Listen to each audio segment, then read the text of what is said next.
C'est quoi la compétence 1 en histoire de 3e et 4e secondaire? Caractériser, ça le dit dans le mot. On relève des caractéristiques. Ça veut dire qu'on décrit les réalités sociales. Pour y arriver, on utilise le 3QO. 3QO. Que c'est ça? C'est un langage de Gen Z jeune là. Wesh, daron la flemme, là. 3QO, c'est simple. Qui, quand, quoi, où. 3 petites questions auxquelles on essaie de répondre. On va y aller avec un exemple assez simple pour essayer de comprendre puis démystifier tout ça. C'est à qui? C'est quoi cet objet? À quoi ça sert? Hein, il y a 4 pattes, un dossier. Quand est-ce qu'on a inventé ça, les chaises? Où cette chaise est-elle? C'est quoi le rapport des chaises? Là? Bon, là, c'était plutôt simple, voire même un petit peu niaiseux. On va y aller avec un vrai exemple historique.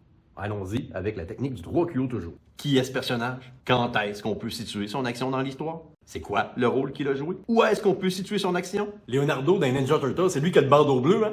On est en histoire, hein? Donc le rapport au temps dans la compétence 1 est primordial. Il faut tenir compte du contexte historique, la parole des acteurs, des témoins, mais aussi des aspects de société.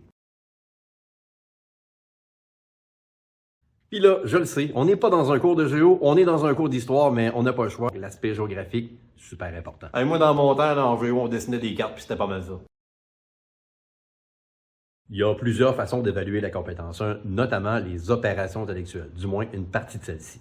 Par exemple, on pourrait te demander de classer dans l'ordre chronologique certains événements, ou encore de situer sur une carte un événement historique qui est arrivé quelque part au Québec. On aura l'occasion de reparler davantage des OI, mais ce sont des questions courtes qu'on répond à l'aide d'un dossier documentaire, comme tu l'as sûrement déjà fait depuis ton arrivée au secondaire. Hey, dans mon temps, c'était bien mieux, on apprenait des dates par cœur, c'était pas mal moins compliqué.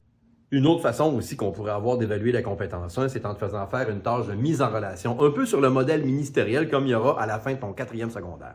Donc, est-ce qu'il y a du par cœur en histoire? Ben oui, il y en a un petit peu. Hein? Je te mentirais si je te disais le contraire. Si je te présente une chaise, mais tu n'es pas capable de savoir que ça s'appelle une chaise, ça va être dur de t'expliquer à quoi qu'elle sert la chaise. Elle a dit qu'il fallait apprendre des dates par cœur. Bon, il y en a qui m'épuisent. Et non, l'évaluation de la compétence 1 en histoire, c'est pas juste une question de date qu'on apprend par cœur. Même si on n'a pas le choix, il faut mobiliser certaines connaissances pour travailler cette compétence.